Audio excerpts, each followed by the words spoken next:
Buenas tardes, el día de hoy vamos a iniciar con el ciclo de capacitaciones 2024. Yo soy María Orduz. El día de hoy vamos a hablar de metas de calidad. Nos acompaña el doctor Wilson Ahumada, gerente de producto de Sigma Control de Calidad. Bienvenido, Wilson. Hola María Fernanda, hola a todos. Los saludamos desde Sigma QC. Les damos la bienvenida a este ciclo de capacitaciones 2024. Hoy con el tema de relevancia médica o metas de calidad. Y específicamente vamos a hablar de relevancia médica y su impacto en los laboratorios clínicos. Claro que sí. Para dar un poco de contexto, Wilson, ¿qué es una meta de calidad en los laboratorios clínicos? Bueno, lo primero es hablar de que las metas de calidad son los estándares o especificaciones de calidad analítica que adoptan los laboratorios clínicos para poder dimensionar y establecer unos límites de la variación analítica que cada uno tiene. Cuando nosotros nos referimos a una meta de calidad, nos referimos a establecer diferentes estándares que a nivel mundial se manejan, lo vamos a hablar ahorita con el tema de historia, y que en Colombia poco a poco hemos logrado ya tener un avance y una trayectoria. Nos va a decir hasta dónde, cuál va a ser ese margen de movimiento y hasta dónde nosotros podemos enfocarnos y permitir ese movimiento en la variación de los resultados. Teniendo en cuenta entonces el concepto de qué es una meta de calidad, háblanos un poco de la historia, ¿de dónde vienen esas metas? Bueno, desde los años 60 se empieza a hablar de metas de calidad. David Tons en su momento, que pareciese igual, fue hace muchos años, él empieza a establecer estadísticamente cuánto puede ser la variación máxima permitida. Se basa en los valores de referencia poblacionales. Por ejemplo, para todos los colegas y todos los que nos están escuchando el día de hoy, siempre hemos hablado de que una prueba como glucosa, su valor de referencia puede ir entre 60 a 100 o a 110 miligramos sobre decilitro, para establecer qué población la enmarcamos en normal y cuál en patológica. Sí. Desde los años 60, Tonks empieza a construir las primeras metas de calidad basado en esa referencia. A través de los años vienen varias personas, Westgard también participa. Luego, para no extenderme pues realmente en toda la historia, en Estocolmo en el 99 se crea una jerarquía de 5 modelos. En Milán se crea ya de manera más resumida 3 modelos. El año pasado, casualmente, tuve la experiencia de participar en Colombia con la IFCC y estaba una de las doctoras que realmente participó y estuvo ahí en Milán en el 2014 y nos contaba cómo había sido su experiencia. Nos decía que no miráramos estas especificaciones o estas metas como una jerarquía, sino que la podíamos mirar de manera horizontal.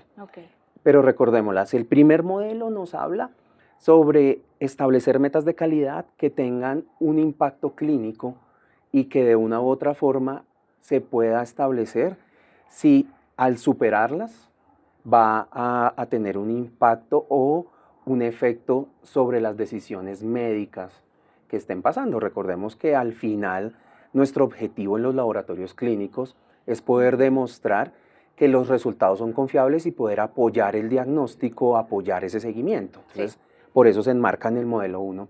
En el modelo 2 se concentra en algo que se habla en Colombia desde hace muchos años, que es variabilidad biológica. Variabilidad biológica, como esas tablas que se construyeron desde hace ya años, donde muy utilizadas, donde participaron varias, se podría decir que varias universidades y varios estudios poblacionales. Ahorita vamos a hablar un poquito más de variabilidad biológica. Ese está el tradicional en el modelo 2. Y el modelo 3 se enmarca en lo que conocemos como estado del arte. Estado del arte de poder traer metas de calidad de universidades, de programas de evaluación, traer metas de calidad de entes reguladores, también se enmarca en estado del arte como el modelo 3. Ok, ¿cuáles existen? Danos algunos ejemplos de qué metas existen. En Colombia ha pasado algo curioso y es que hemos pasado por diferentes momentos.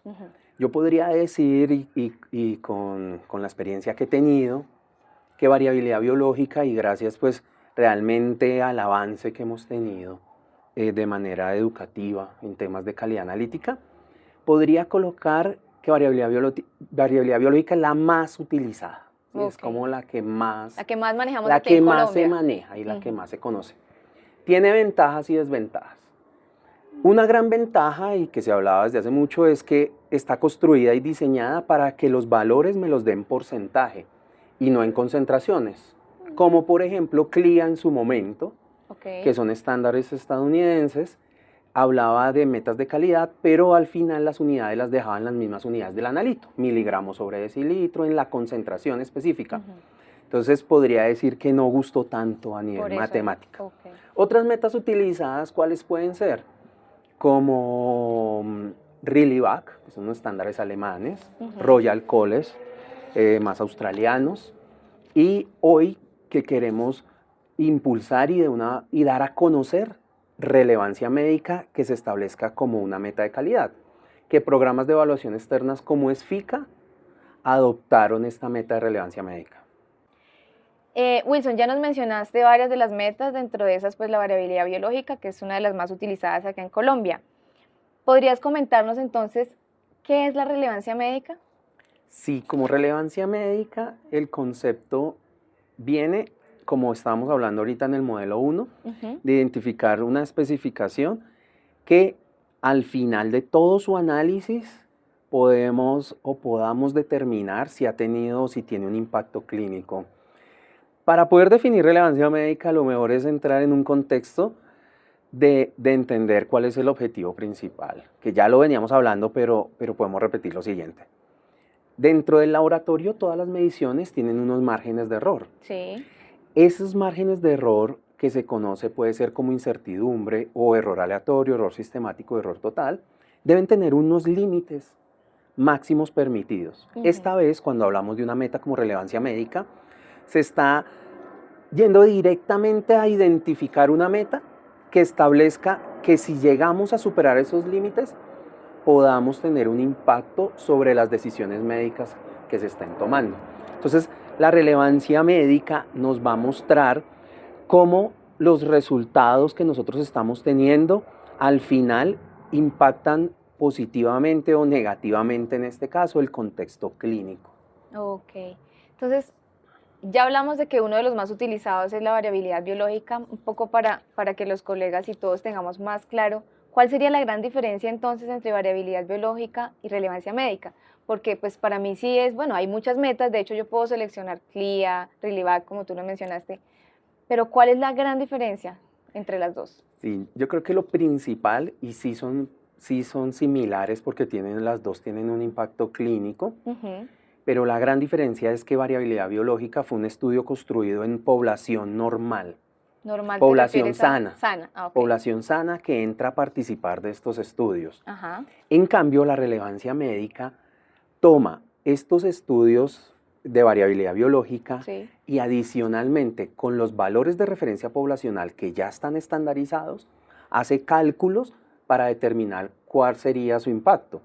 Entonces, la gran diferencia está en que relevancia médica tiene valores específicos de meta para una población, en este caso, si lo tiene un control externo o una población sana, y tiene otros valores para una población patológica. Variabilidad biológica, los porcentajes que vemos en las tablas, los porcentajes que vemos y que El encontramos óptimo, en la deseable, mínimo. bibliografía, la página de Westgar realmente es muy útil porque él lleva muchos años mostrándonos esas tablas, son en población normal. Normal, o sea, Entonces no. tiene una limitante. Ok. Siempre se ha hablado, para las personas que llevan varios años en esto. En algunos analitos es muy estrecho, es muy cerrada Sí. esa variación máxima permitida. Y en otros analitos es muy amplia. Por ejemplo, en química los electrolitos Ujú. se ha hablado que variación biológica, Es muy las tablas de estrecho. variabilidad biológica muestran. ¿Y qué terminamos haciendo en el laboratorio? Cambiando a una A otra meta, meta, sí. como CLIA, por ejemplo, que el concepto es que es muy amplio. Entonces, pues hoy en día hay que buscar un equilibrio y que realmente pues se identifique que no tenga un impacto clínico y que la meta de calidad realmente vaya a poder correlacionar esa relevancia médica. A nivel de calidad analítica, digamos que todos sabemos que existen como dos grandes procesos, el control interno y el control externo. Sin embargo, a nivel estadístico, Háblanos un poco de las definiciones que deberíamos aplicar. ¿Qué deberíamos aplicar en el interno y qué deberíamos aplicar en el externo? Sí, realmente siento que a lo largo de los años se han generado una serie de paradigmas, podríamos decir, se ha generado controversia en cuanto a las definiciones. Si nos concentramos, por ejemplo, ¿qué nos dice la CLCI y la C24? Que las guías CLCI realmente nos traen, pues es una guía, pero nos traen varios estándares. Primero vamos a definir 3 grandes conceptos y sobre eso nos vamos a enmarcar también en la conversación. Okay. El primero, y creería que el más importante, es exactitud.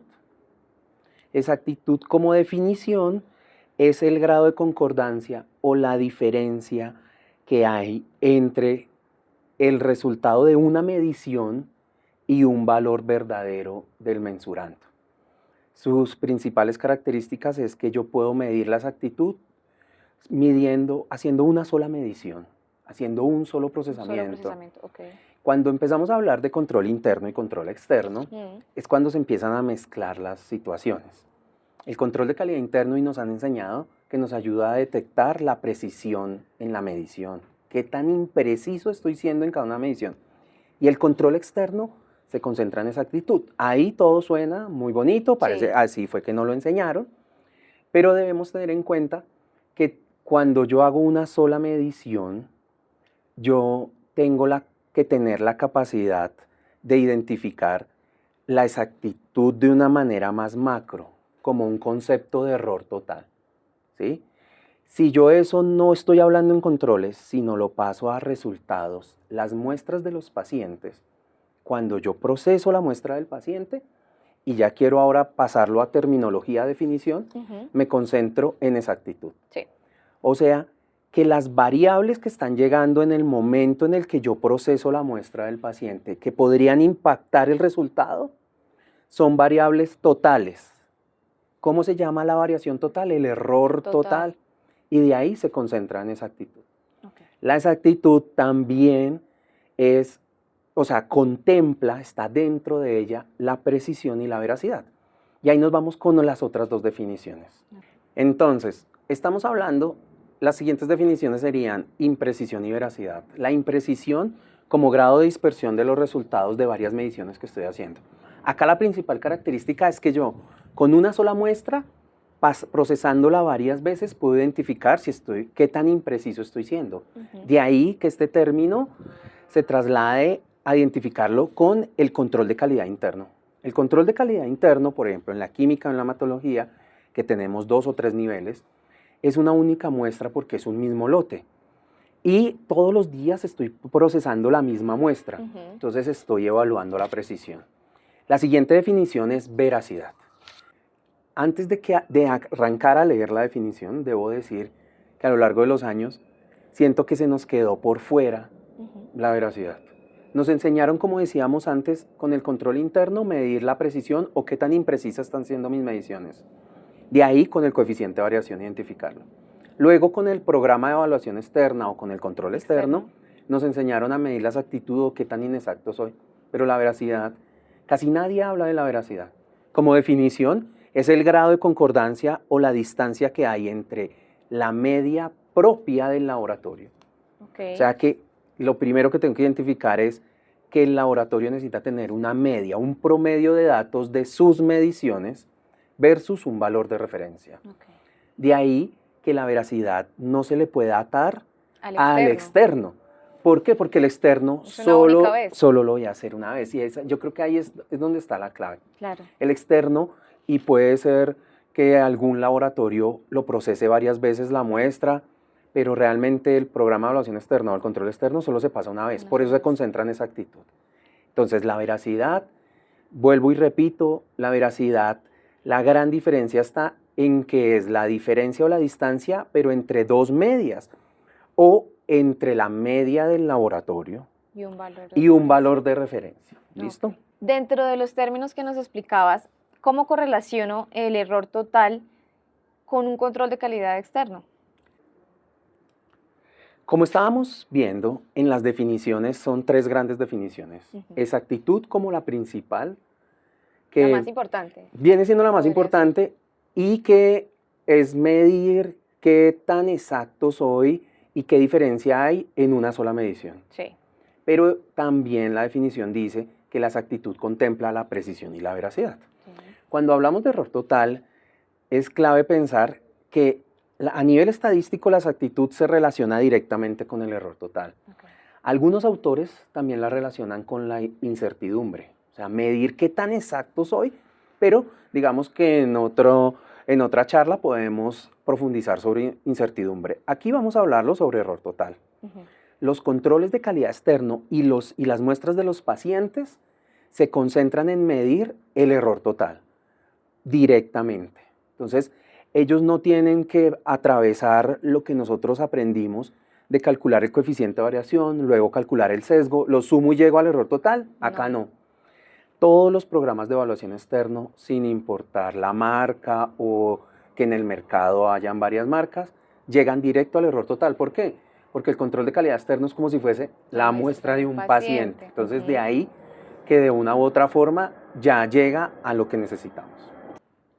Teniendo en cuenta el contexto que nos diste frente a qué es la exactitud y que en teoría desde el control externo podemos llegar al error total, a nivel de calidad usualmente se suman a veces las estadísticas entre el control interno y el externo. ¿Es esto correcto? Yo creo que esta pregunta es donde ha nacido más controversia en la historia de la calidad analítica. ¿Por qué? Porque nos enseñaron que el error total se calcula del error aleatorio más el error sistemático. El error aleatorio tomado del control interno, del coeficiente de variación, entonces ahí todo marcha bien. Pero cuando nos enseñaron que del control de calidad externo podíamos tomar el error sistemático y el sesgo, es donde ya no encaja. ¿Por qué no va a encajar? Porque como lo veíamos anteriormente, el control externo se concentra en medirme la exactitud. Sí. Se concentra ya directamente en el error total. ¿Listo? Entonces, si yo a ese error total, en la misma fórmula, le sumo el coeficiente de variación, no voy a obtener un error total. No, o sea, ya ahí yo ya lo tenía. Voy a obtener un error total de una u otra forma, ya muy desfasado a lo que es la realidad. Entonces, definitivamente, cuando yo voy a calcular el error total, que vuelvo y repito, es la suma del error aleatorio más el error sistemático, debo tomar el coeficiente de variación del control interno y debo también tomar un error sistemático del control interno. ¿Pero por qué? Porque si nosotros vemos la definición, si nosotros nos damos cuenta qué nos dice el vocabulario internacional de metrología, qué es el error sistemático, y vamos a leerlo textualmente, dice, media que resultaría de un número infinito de mediciones del mismo mensurando realizado bajo condiciones de repetibilidad. Esa es la gran diferencia. ¿Cómo sé si estoy en medio de un error sistemático o está sucediendo un error sistemático? Tengo que haberlo hecho con una muestra procesada varias veces en condiciones de repetibilidad. Entonces, con el control externo, que solo se procesa una vez, como lo estábamos viendo, no podría llegar a identificar un error sistemático. Como podemos ver en imágenes, nosotros vemos una gráfica de Shewhart, de un control externo, donde a vuelo de pájaro, como se dice superficialmente, podríamos pensar que estamos dando resultados más bajos que el grupo de comparación.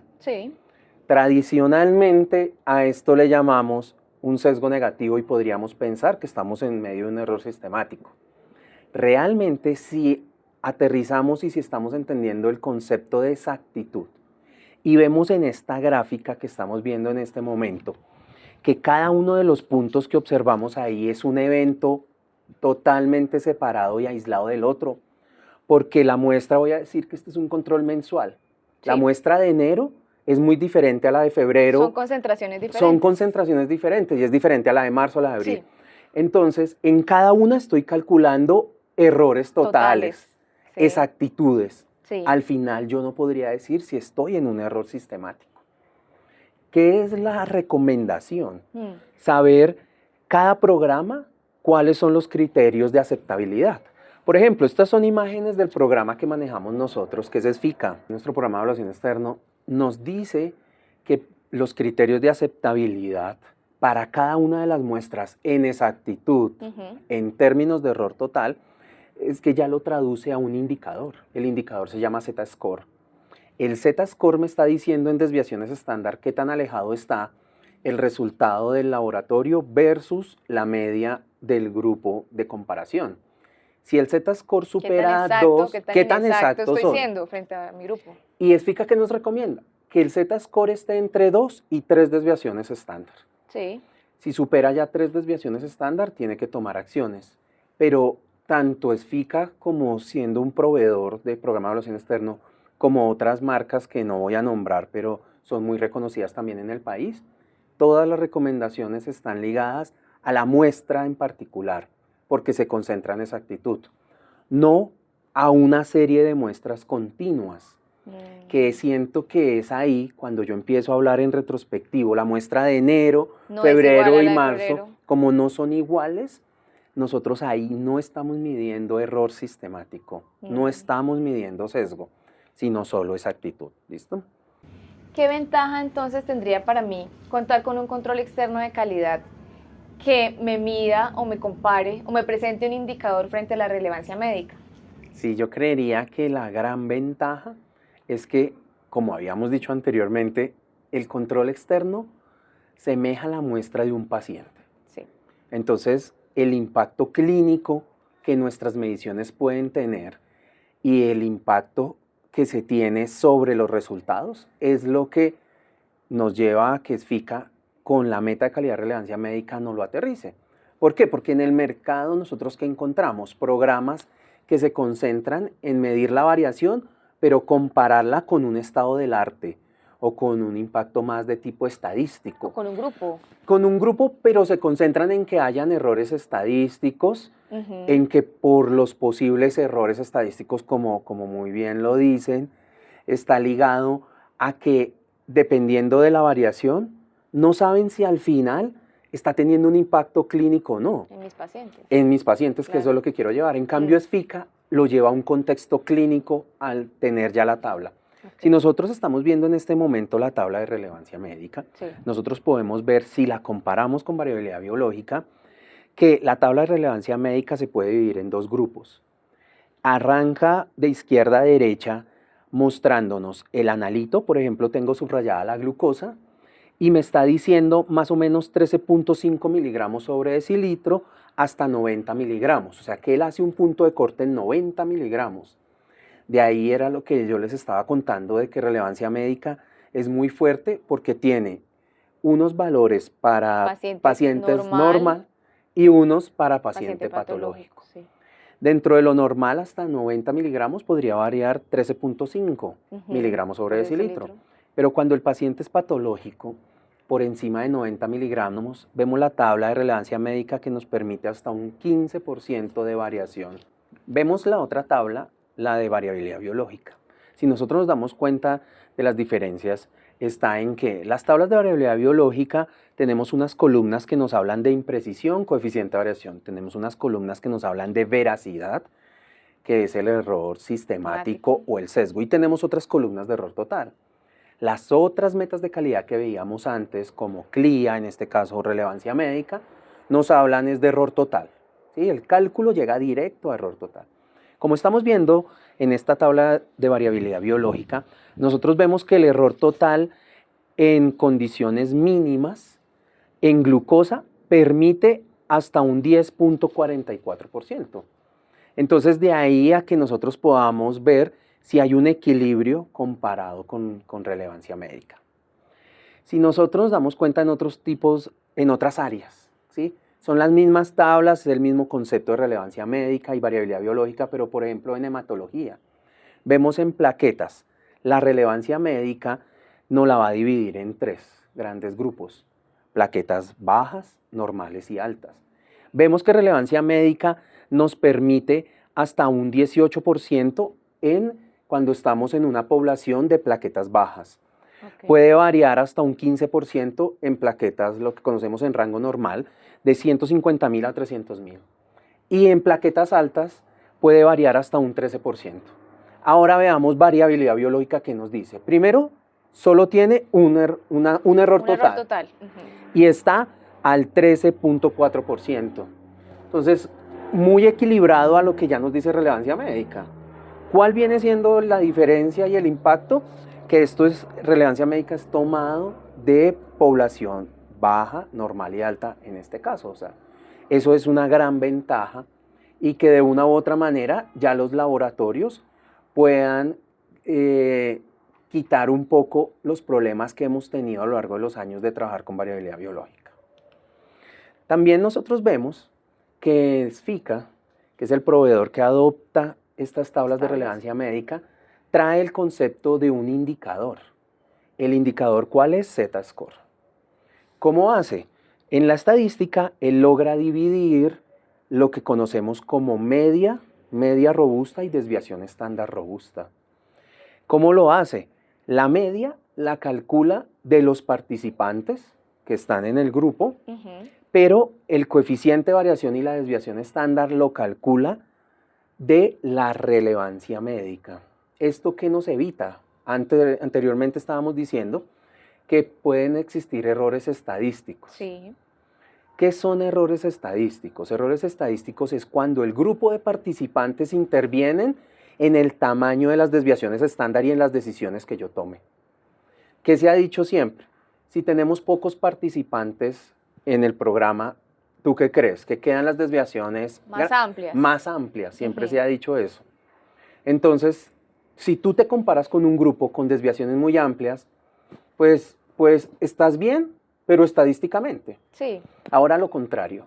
¿Qué se ha dicho cuando hay muchos participantes? Que las desviaciones quedan muy pequeñas. Y si tú te sales de esas desviaciones, estás en medio de un error, pero es un error estadístico. SFICA se quitó ese problema como trayendo el ancho en las desviaciones estándar y coeficiente de variación de la tabla de relevancia médica.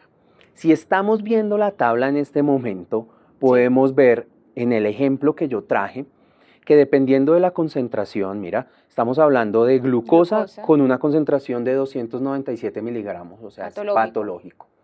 Él se va a la tabla de relevancia médica y lo máximo permitido es el 15%, pero él no toma todo el 15%, él toma el 15% y lo divide en 3, o sea que eso me da 5. 5% es el coeficiente máximo permitido del grupo. Entonces, si participan 5, 10, 15, 500 participantes, 1000 participantes, sigue siendo 5 en este caso, la variación máxima permitida para el grupo. Entonces esto es algo muy positivo. Entonces no se afectaría por el número de participantes, porque el coeficiente sigue siendo, digamos, o viene de la relevancia médica. Sí, esto es algo muy positivo porque quita ese ruido de estar hablando de errores estadísticos, sino llega definitivamente a la parte clínica. A la parte clínica, llega a medir el impacto clínico. Otra cosa que quiero contarles es que estos programas, al estar acreditados con la 17043, traen la estadística de una ISO que es la 13528. Y esa ISO nos ayuda o le ayuda al programa a definir y a poder decir, yo puedo separar el concepto de media como el valor central del concepto de dispersión que me lo da el grupo. Entonces, SFICA lo hizo muy bien. Ahora, ya no nos concentremos en hablar de lo amplio que podrían quedar las desviaciones, sino de la media. Se ha logrado identificar y descubrir que la media, así sean pocos participantes, se está hablando de 5 o 10 o 15 participantes, la media que se arroja es muy similar a la media que pueden darnos 20, 50 o 100 participantes. El valor medio no se altera. Lo que sí se altera es la dispersión, porque trae la incertidumbre de todos. Entonces, así tengamos 5 o 10 participantes, es la incertidumbre de 5 o 10 laboratorios. Sí. Y si hay 100, es la incertidumbre de los 100. Pero eso en la dispersión. Pero si separo el concepto de coeficiente y desviación estándar, lo separo de la media no se ve afectada. Entonces esto es algo realmente muy bueno. Hemos notado que ha cambiado la forma en la que estamos midiendo en los laboratorios. Los equipos cada vez son más automatizados.